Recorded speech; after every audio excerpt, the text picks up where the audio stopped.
Ethan Graves had never asked for excitement. His life on the edge of the Orion Belt colony was quiet, ordinary, and in his opinion, safe enough. He was a maintenance worker, one of the many who kept the colony's machinery humming day after day. Most people ignored him, and that suited him fine.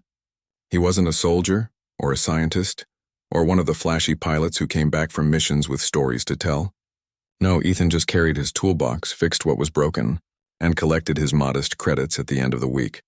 But sometimes fate does not care what a man wants. On this particular evening, Ethan had been ordered to check the power relays in the storage wing of the alien archives. The place was quiet and unnerving. Huge vaulted ceilings stretched above him, and long rows of sealed pods and glassy containers glowed faintly in the dim light. Most colonists avoided the wing unless duty forced them inside. The archives were remnants from a species that had disappeared long before humans arrived in this sector. Nobody truly understood what was stored here. They said it was safe. They said the pods were dead technology. Ethan wasn't so sure. He adjusted his headlamp and knelt by a buzzing relay box on the wall. The wires had burned out again. Someone had patched them sloppily last month, and now the whole section was flickering. Ethan sighed, pulled a replacement cable from his kit, and began his usual routine. It was dull work, but there was comfort in it. Wires didn't argue, bolts didn't complain, and machinery always made sense if you looked at it long enough. When he reconnected the line, a spark jumped. The lights in the corridor flared so bright he had to shield his eyes. Then, as quickly as it had come, the light dimmed into silence. Ethan froze, staring at the relay. That wasn't normal. A soft hiss echoed through the chamber, not from his tools, from behind him. Slowly, with dread crawling up his neck, Ethan turned. One of the pods had come alive. Its surface glowed with pale silver veins, patterns racing like lightning under the glass. The frost that had coated it for centuries melted in seconds, steam curling into the cold air. Ethan dropped his wrench. This wasn't supposed to happen. He hadn't touched the pod, hadn't even gone near it, and yet here it was, awakening as if his repair had fed life into its veins. The glass lid shuddered. Then it slid open with a deep mechanical groan. Ethan staggered back, nearly tripping over his own toolbox. From within the pod rose a figure taller than any human he had ever seen. The being's body was wrapped in ancient dark armor, scarred but still gleaming faintly as if it had been forged from living metal. Her skin, yes, it was unmistakably female, was the deep shade of bronze with faint blue lines running across it, pulsing like veins of light. Her eyes glowed gold, sharp and focused, scanning the chamber with predatory calm. Ethan's mouth went dry. His mind screamed at him to run, but his legs would not obey. The alien stepped out of the pod, her movements slow but deliberate, as though every motion carried the weight of memory. She towered over Ethan, her head nearly brushing the high lamps of the ceiling. A low growl escaped her throat, though it wasn't quite animal. It was speech, a language that hummed with strange resonance. Ethan couldn't understand a word, and then she looked at him, her eyes fixed on his face, piercing, unblinking.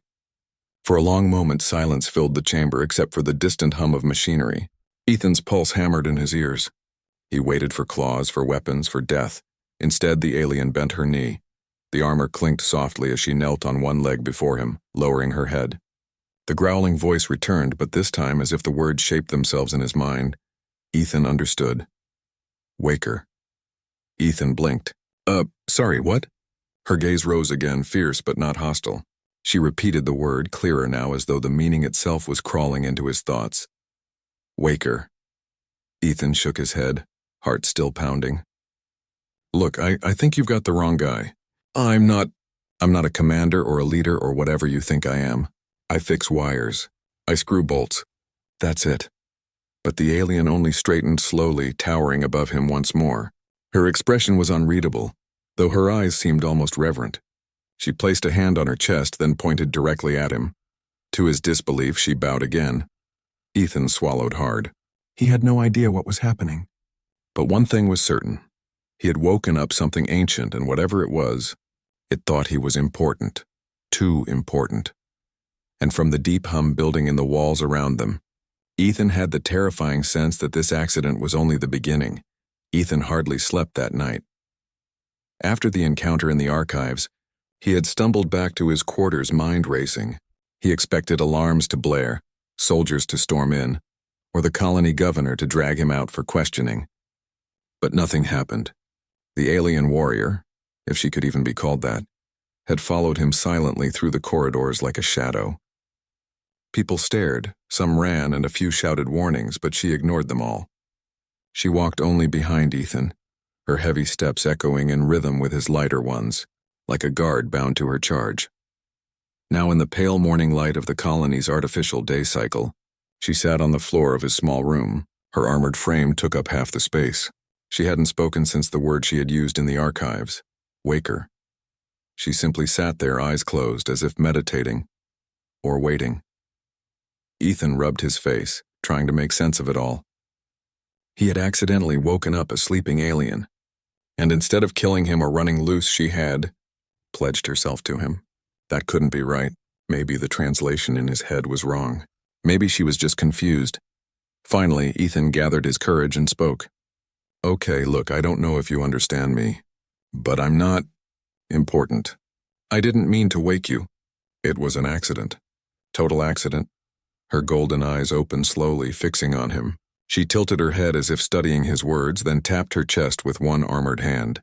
Her voice was deep, resonant. Orixia, Ethan blinked. Orixia, that's your name? She nodded once. Then she pointed at him, waiting. Ethan hesitated. Ethan. The alien, Orixia, repeated it carefully, her strange accent stretching the sound. Ethan. Something about the way she said it sent a chill through him. Not fear exactly, but the weight of someone taking his name seriously, as though it meant far more than it ever had before. For a while, silence stretched again. Orixia studied the small room, her gaze catching on the tools scattered across the table. She picked up a screwdriver delicately between two fingers, turning it as though it were some kind of ceremonial object. Then she looked at Ethan. Waker, she said again. Slower this time, more deliberate. Ethan groaned. Not this again. I told you I'm no waker. I'm just a guy who fixes stuff when it breaks. Orixia stood. The room seemed to shrink around her towering form. She moved closer, not threatening, but full of presence. Her golden eyes locked onto his, burning with a strange intensity. Then, with perfect clarity, she spoke in halting but understandable English. You woke me. You are my waker. My oath is to you. Ethan nearly dropped the mug he was holding. Wait, you can speak English? All this time, learn fast, Orixia interrupted. Your mind strong, my kind. Connect. She touched her temple. I listen. I understand. I obey. Ethan sat heavily on the edge of his bed, staring at her. Obey? No. I don't want anyone obeying me. Especially not a giant armored alien warrior. Her brow furrowed as if she found his words strange. It is law. Waker commands. Defender protects. Defender? Ethan repeated. She tapped her chest again. I am defender. The words hung between them, heavy with meaning. Ethan remembered the ancient pod, the way she had emerged armed and ready. A champion sealed away, waiting for someone to release her. He shook his head. Look, Orixia, I don't command anything. I don't even command my own schedule half the time. A sudden chime rang from the colony speakers overhead. A crisp voice followed. Attention all personnel. Report of unusual power spikes detected in the archive sector last night. Maintenance staff are to submit reports immediately. Ethan froze. That was about him. Orixia's eyes narrowed. She moved toward the door as though ready to fight whoever came through it. Ethan leapt up and blocked her path. No. You can't just go around threatening people here. These are colonists, not enemies. She regarded him silently for a moment. Then she lowered her arms, though her posture remained alert. A knock rattled the door. Graves, open up. Governor's orders. Ethan swallowed hard. His heart raced. He wasn't ready to explain any of this. How could he? That he woke up an alien warrior who thought he was her. Commander? Nobody would believe it. Or worse, they would believe it and then take her away. Orixia leaned closer, speaking in a low tone. They will fear me. You think? Ethan muttered. You're 3 meters tall and built like a battle tank. Of course they'll fear you. She did not smile, but there was a flicker of pride in her expression. Another knock. Louder. Graves. No. Ethan exhaled, then turned back to Orixia. Okay, just stay calm. Don't do anything crazy. Let me talk. He opened the door. 2 armed guards stood outside, rifles at the ready. Their eyes widened when they saw Erixia looming behind him. One actually took a step back. The lead guard's voice faltered. "Governor wants you both, now." Ethan managed a weak smile. "Both?" "Yeah, figures." He glanced at Erixia, who remained silent but unyielding, her presence filling the hall. As they marched toward the governor's office, Ethan's thoughts spun. He didn't know what was coming next, but one thing was clear. His life as a quiet maintenance worker was over. He had woken up something powerful, something unstoppable. And for reasons he couldn't understand, it had chosen him. Governor Price sat stiffly behind his wide desk, his hands folded but his eyes sharp. He was a man who valued control, who liked the colony to run in neat lines and predictable routines. And now standing before him was a giant alien warrior in blackened armor, glowing with gold eyes that never looked away. Ethan shifted nervously in the chair. Erixia stood behind him, silent and immovable like a tower of steel. The guards had refused to enter the office once they saw her. Now it was just the three of them, and Ethan felt the governor's stare burning holes into his forehead. "You understand the seriousness of this, Graves?" Price asked finally. His voice was low but edged. Ethan cleared his throat. "I might. Kinda depends on what you mean." Price leaned forward. "You activated an alien artifact in the archives. That alone is dangerous. But now I have this—" He gestured at Erixia without daring to look at her directly. "Walking around my colony, frightening my people. I want answers." Ethan opened his mouth, but no words came. He wanted to say it was an accident, that he hadn't meant to wake her. He wanted to say she wasn't dangerous, not really, not unless someone pushed her. But even as he thought it, he wasn't sure if he believed it himself. Before he could try, Erixia spoke. Her voice filled the room, deep and steady. "I am Defender Erixia of the Valen Guard. The Waker has freed me. His command is mine." Price blinked, stunned that she spoke their language so clearly. "The Waker?" He looked at Ethan. "She means you?" Ethan held up his hands helplessly. "Don't look at me. I didn't sign up for this." Price rubbed his temple. "Graves, do you have any idea what she's talking about?" Ethan sighed. "No, but I think she thinks I don't know, her leader. Her chosen guy or something. I swear I didn't plan this." Erixia stepped closer, her armor whispering as it moved. "It is truth. The Waker restored my strength. He is chosen. He must prepare. Prepare for what?" Price asked sharply. Erixia's golden eyes locked onto his. "For the return of the swarm." The room seemed to grow colder at her words. Price frowned. "The swarm?" Ethan turned in his chair to look at her. "What's the swarm?" Erixia's voice lowered, almost like a growl. "The enemy of all? The destroyers. They came before when stars burned brighter. They consumed worlds and we fought them. Many fell. I was sealed to awaken when their shadow came again." Price scoffed, though it sounded more forced than certain. "That's legend. Old alien stories to frighten people. There's no proof of such a species." But Ethan remembered the look in her eyes, the weight of her words. He leaned forward. "Governor, last night when I was fixing the relay, there were power surges. What if that wasn't just random? What if something really is out there and the system's already feeling it?" Price looked between the two of them. Doubt clouded his face, but there was also worry. He had ruled long enough to know when danger might be real, even if this is true. He said slowly, "You expect me to believe an alien warrior sealed for centuries would answer to you? A maintenance worker?" Ethan spread his hands. "Trust me, I don't believe it either." But Erixia stepped forward again, her towering figure casting a shadow across the desk. She pressed her hand against her chest, then extended it toward Ethan. "He is Waker. Only he can guide me. The swarm will come and this world is not ready." For a long moment, silence stretched. The governor drummed his fingers on the desk. Then he stood abruptly. "This is madness, but if what you say is true, I can't ignore it. Graves, you'll keep her under control. You'll report to me directly. And if I hear even a whisper that she threatens the colony, I will have both of you locked away. Do I make myself clear?" Ethan's stomach turned. "Crystal clear. Good, dismissed." Ethan left the office with Erixia at his side. The guards outside stared as they passed, whispering under their breath. The news would spread fast. By nightfall, the whole colony would know that a strange alien had risen from the archives and now followed a low-level maintenance worker everywhere he went. When they reached the quiet of the lower corridors, Ethan stopped and faced her. "Listen, this swarm thing, are you serious?" They're really out there? Her golden eyes softened just slightly. I fought them. I bled for my people. I was sealed when the war could not be won. But they never die. They only sleep. Like me. Ethan swallowed hard. And you think they're waking up now? Orixia nodded slowly. I feel it. The stars whisper. The shadows stir. This colony is blind, but danger is close. Ethan ran a hand through his hair. He wanted to laugh, to call it impossible. But deep inside, he felt the truth of it. He had seen the fear in her face when she spoke that name. And if a warrior like her was afraid, then the whole colony was in more trouble than it could ever imagine. As they walked back toward his quarters, Ethan muttered under his breath, I really should have stayed in bed yesterday. Orixia glanced at him. No, you did what must be done. You woke me, and now, Waker, we fight together. Her words made his stomach twist, because no matter how much he denied it, he knew there was no going back. Ethan's toolbox sat untouched for 2 days. Normally, he would have been out in the colony tunnels fixing faulty lights, repairing filters, or tightening loose bolts. Instead, he found himself in one of the empty cargo bays, sweating, stumbling, and trying not to get knocked flat on his back again.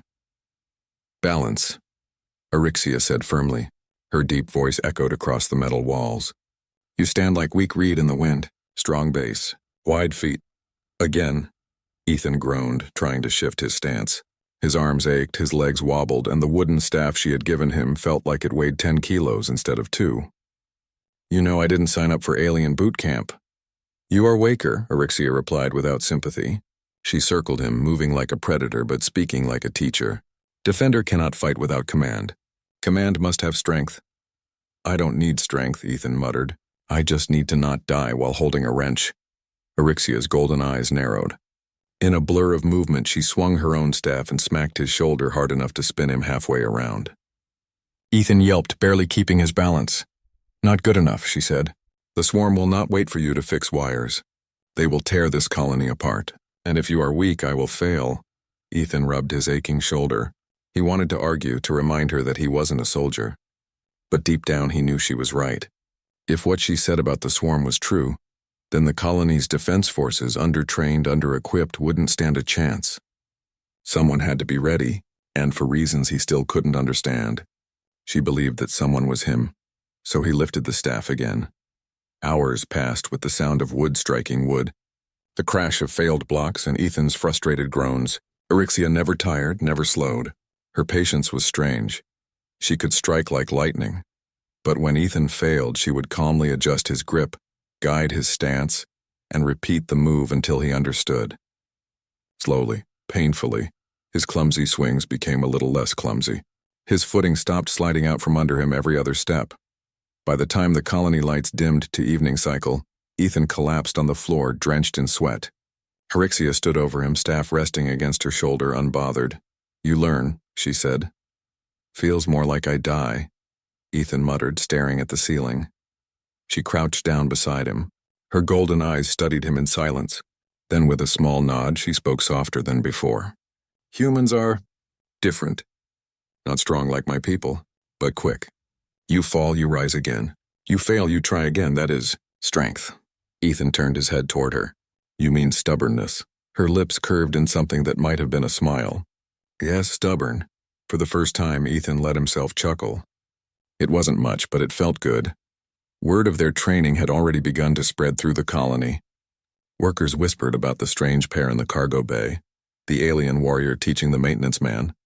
Some laughed, others worried, and a few started to wonder if maybe there was more to Ethan Graves than anyone had thought.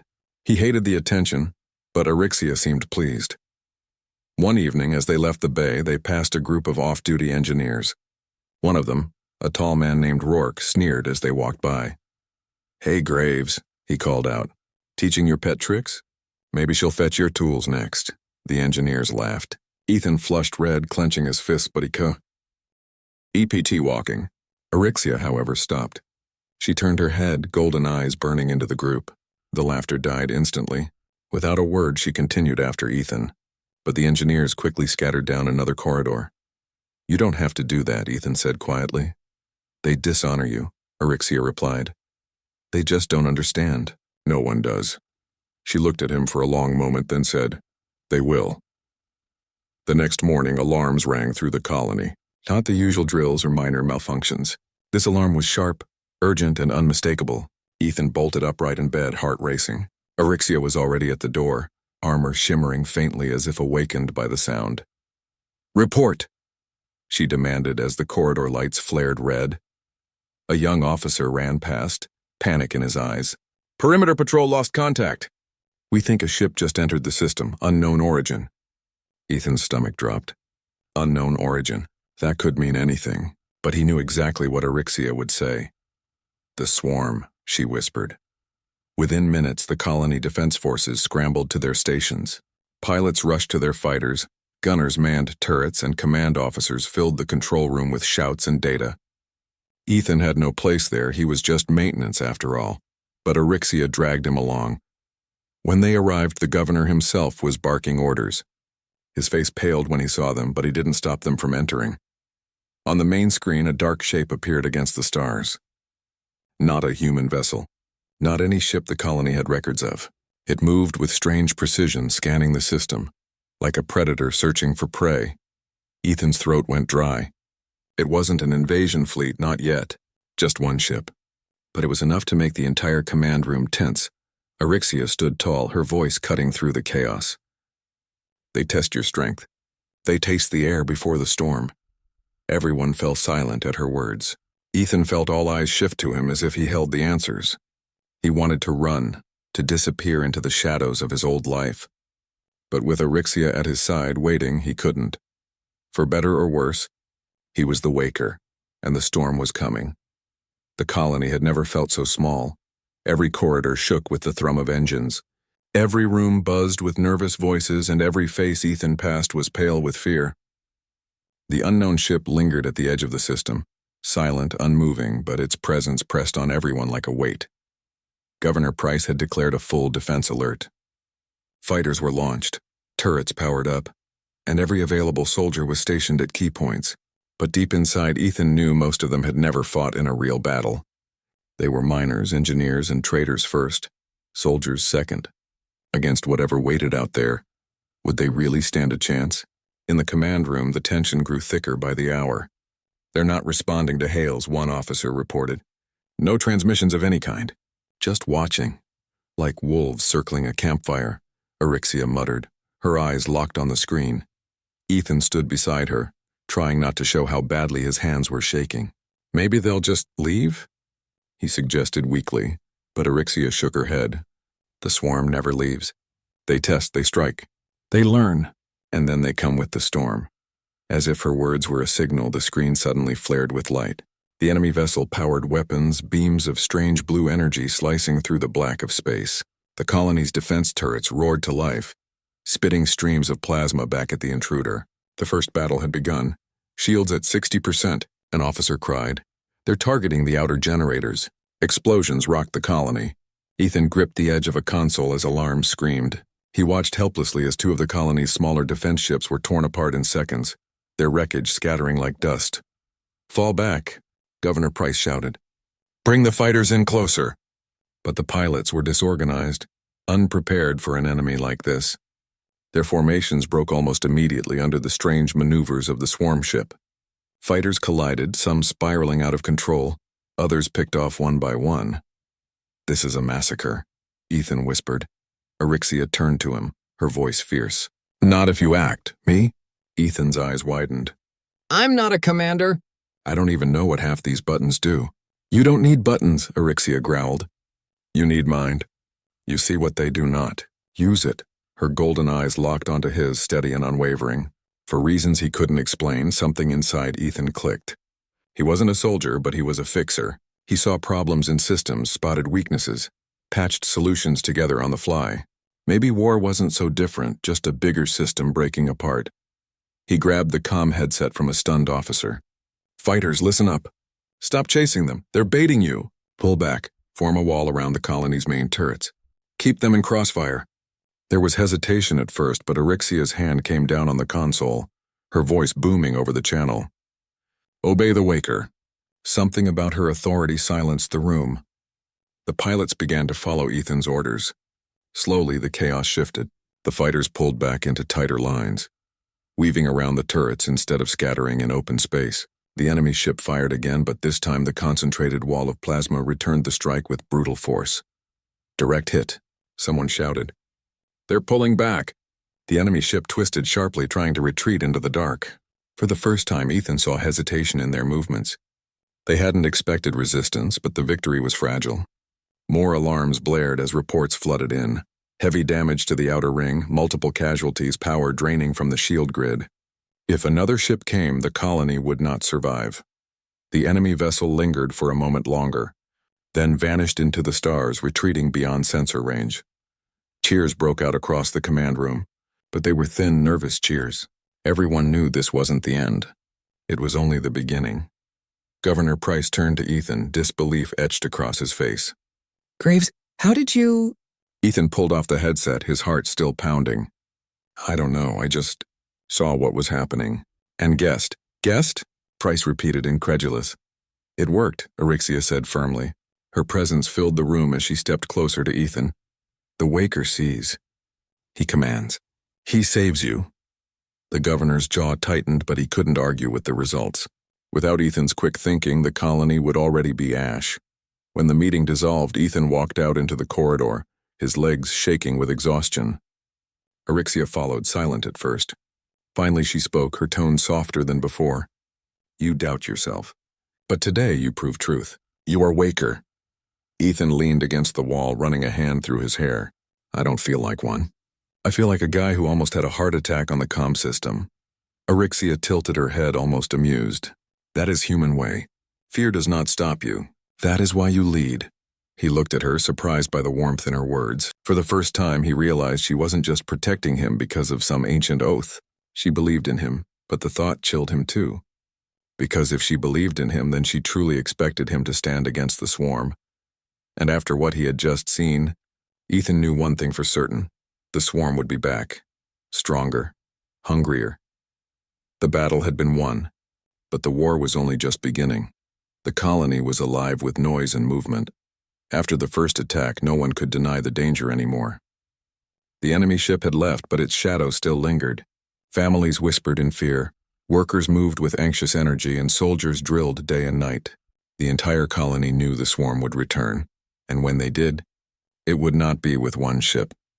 In the middle of this growing storm stood Ethan and Orixia.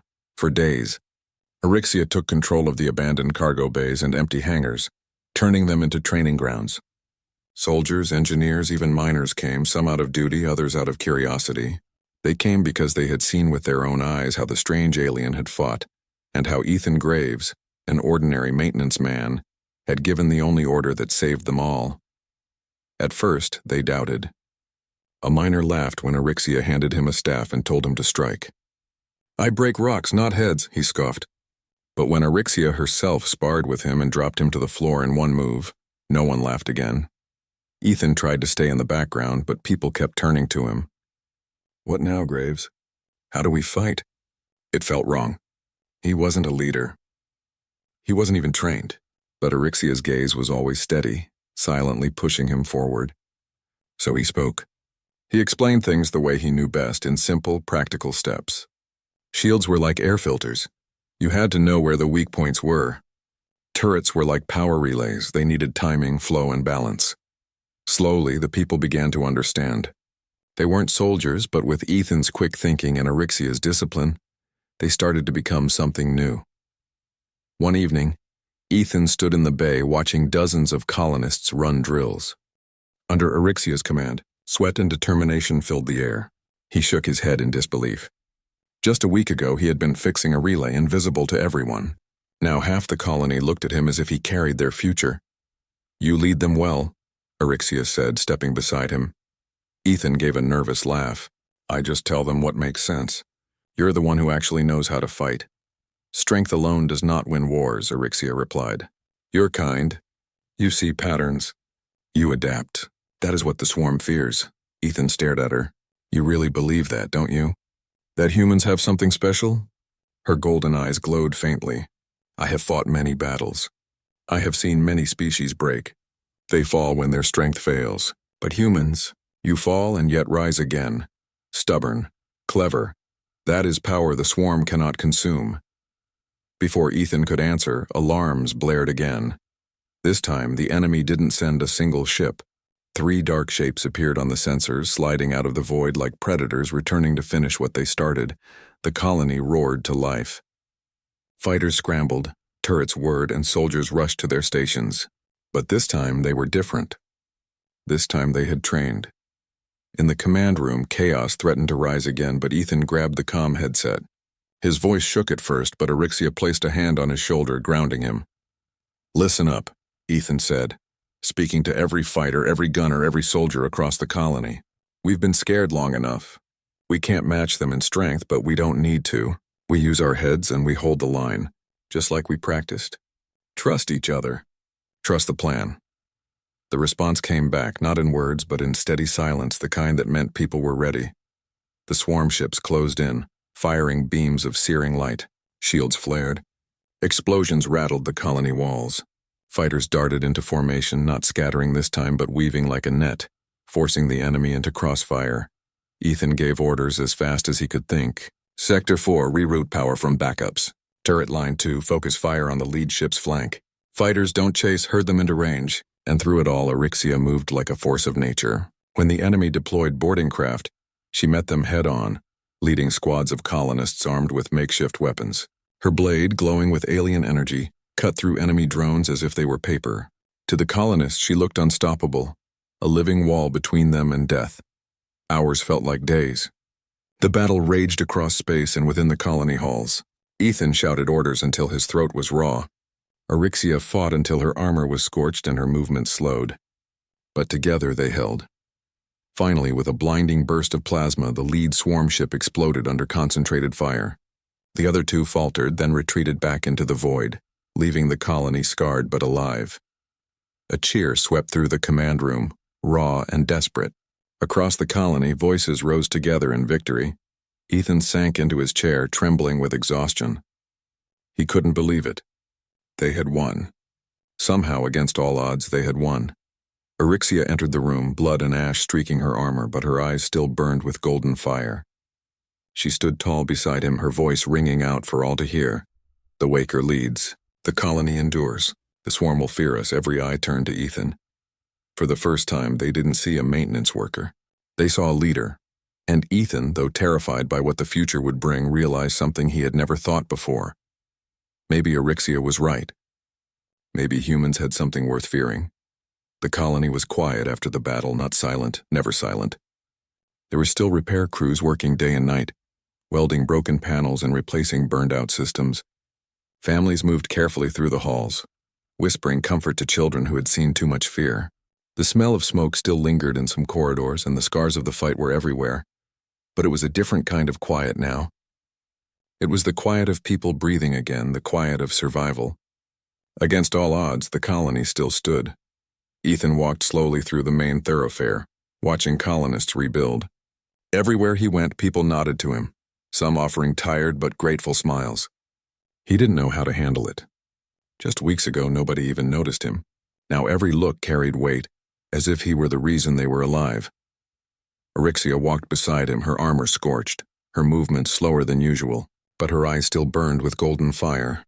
She was admired too, though the colonists watched her with a mixture of awe and caution.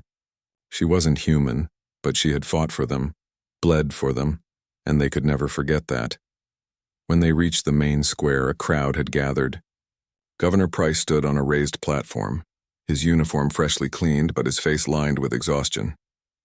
He raised his hands and the murmur of voices fell silent. "Today," the governor began, his voice carrying across the square, "we stand on the edge of a future we did not choose. The swarm will come again. We all know this. But when they came for us here in our home, we did not break. We fought back. And we won." The crowd cheered, weary but strong. Price gestured toward Ethan. "And we survived because of this man, Ethan Graves. A man who was no soldier, no officer, no commander. And yet when the darkness came, he saw what had to be done. He showed us how to fight." The cheer grew louder. Ethan felt his face burn. He wanted to sink into the floor, but Orixia's hand rested firmly on his shoulder, keeping him upright. Governor Price continued, "Ethan Graves, You are no longer just a worker among us. From this day forward, you are our waker, the one who leads us from fear into strength." The crowd roared, voices echoing through the square. Ethan raised a hand awkwardly, unsure what else to do. He felt pride, but also fear. He hadn't asked for this. He wasn't sure he was ready. But as he looked at the faces around him, faces that believed in him, he knew he couldn't turn away. Later that night, when the square had emptied and the colony had settled into uneasy rest, Ethan and Orixia stood together on the observation deck, staring at the stars. The void stretched out forever, dark and endless. Somewhere out there the swarm was regrouping. "They'll be back," Ethan said quietly. "Yes," Orixia replied, "and stronger." Ethan rubbed his temples. "I don't know if I can keep this up. I'm not a leader. I'm just me." Orixia turned toward him, her face calm but fierce. "You are waker, not because you asked, not because you trained, but because when the time came, you chose to stand. That choice makes you leader." He looked at her, searching for doubt in her eyes, but found none. "And you? What about you? Once the swarm is gone, will you leave?" Orixia was silent for a long time. Her gaze drifted over the stars as if searching for something far away. At last she spoke. "I was bound by duty to awaken when called. I thought it would be simple. Protect, fight, fulfill the ancient oath. But now I see more. I see humans who are not weak. I see a people who rise when they should fall. And I see you, Ethan Graves. You are not only waker, you are friend." Ethan's throat tightened. He hadn't expected that word, not from her. "So, you're staying?" A faint smile touched her lips. "Until the swarm is ash and beyond, if you will have me." Relief washed through him, mixed with gratitude he couldn't put into words. "Then we'll face them together." Orixia placed a hand over her chest in a gesture that seemed ancient and solemn.